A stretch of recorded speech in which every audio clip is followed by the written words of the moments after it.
आज हम बात करते हैं बॉलीवुड की महान हस्ती सईद जाफरी के बारे में।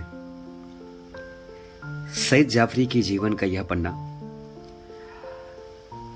कैसे इंसान खुद की बेलगाम इच्छाओं को पाने के लिए कभी कभी कुछ दांव पर लगा देता है, सब कुछ दांव पे लगा देता है और आखिर में उसके पास कुछ नहीं बचता और उनके लिए ताउम्र तरसता रह जाता है।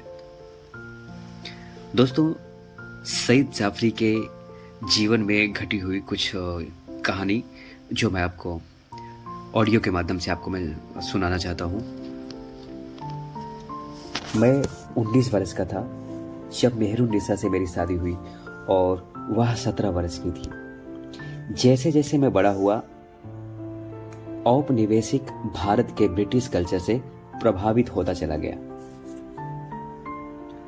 मैंने धारा प्रवाह इंग्लिश बोलना सीख लिया, ग्रेसफुली सूट पहनना सीख लिया, सम्भ्रांत लोगों वाले एटिकेट्स भी सीख लिए।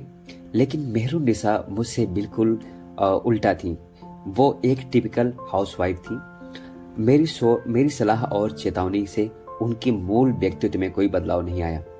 वह एक आज्ञाकारी पत्नी, प्यार देने वाली माँ और एक कुशल गृहिणी थी। लेकिन जो मैं चाहता था वह वो नहीं थी। जितना मैं उन्हें बदलना चाहता था उतनी ही हम दोनों के बीच फासले बढ़ते गए। धीरे धीरे वह एक प्यारी सी युवा महिला से असुरक्षित महिला में तब्दील हो गई।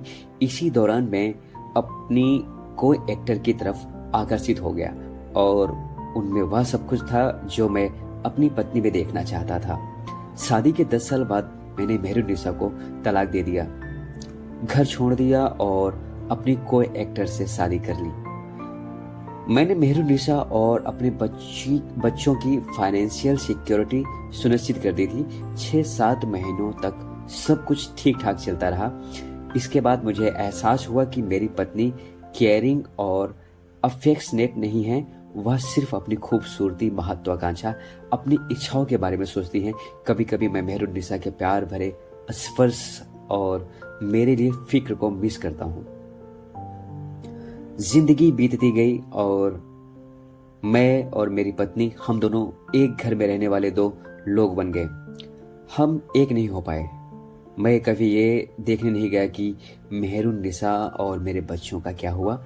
दूसरी शादी के 6-7 साल बाद मैं मधुर जाफरी का एक आर्टिकल पढ़ रहा था, जो एक उभरती हुई शेफ थी जिन्होंने हाल ही में अपनी रेसिपीज की एक किताब लॉन्च की थी। जैसे ही मैंने उस स्मार्ट और एलिगेंट महिला की तस्वीर देखी, मैं दंग रह गया। वह थी मेहरुन्निसा। ऐसा कैसे मुमकिन था? उन्होंने दोबारा शादी कर ली थी और अपना मेडन नेम भी बदल लिया था। उस समय मैं विदेश में फिल्म की शूटिंग कर रहा था। वह जब अमेरिका रहती थी, मैं अगली फ्लाइट से अमेरिका पहुंचा। मैंने मेहरुन्निसा के बारे में पता किया और उनसे मिलने गया।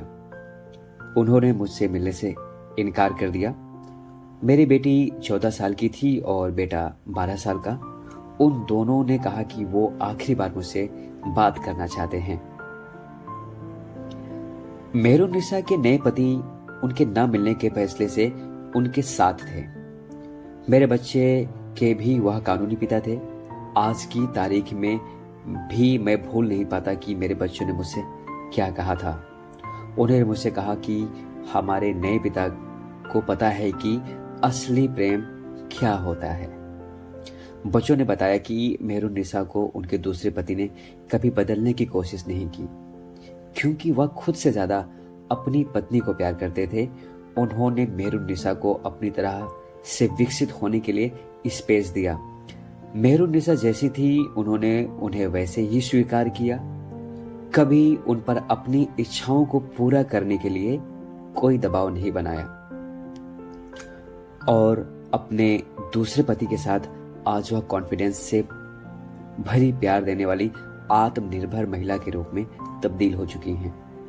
यह उनके दूसरे पति का निस्वार्थ प्रेम और स्वीकार्यता थी जिससे यह संभव हुआ, जबकि आपकी स्वार्थपरता, डिमांड और मां को उनके मूल रूप में न स्वीकार करने से ही वह आत्मविश्वास से हीन हुई और अपने स्वार्थपरता में उन्होंने छोड़ दिया था। आपने कभी माँ को प्यार नहीं दिया, आपने हमेशा खुद को प्यार किया, और जो खुद से प्यार करते हैं वो कभी किसी और को प्यार नहीं दे सकते हैं। ये उनके बच्चे की कही हुई बातें थी। मेरी जिंदगी का सबसे बड़ा सबक था, आप जिन्हें प्यार करते हैं उन्हें बदलने की कोशिश नहीं करते हैं। वे जैसे हैं उन्हें वैसे ही प्यार करते हैं।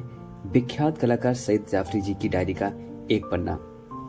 उम्मीद करता हूँ कि ये कहानी आपको बहुत पसंद आई होगी और इससे कुछ आपको सीखने को भी मिला होगा।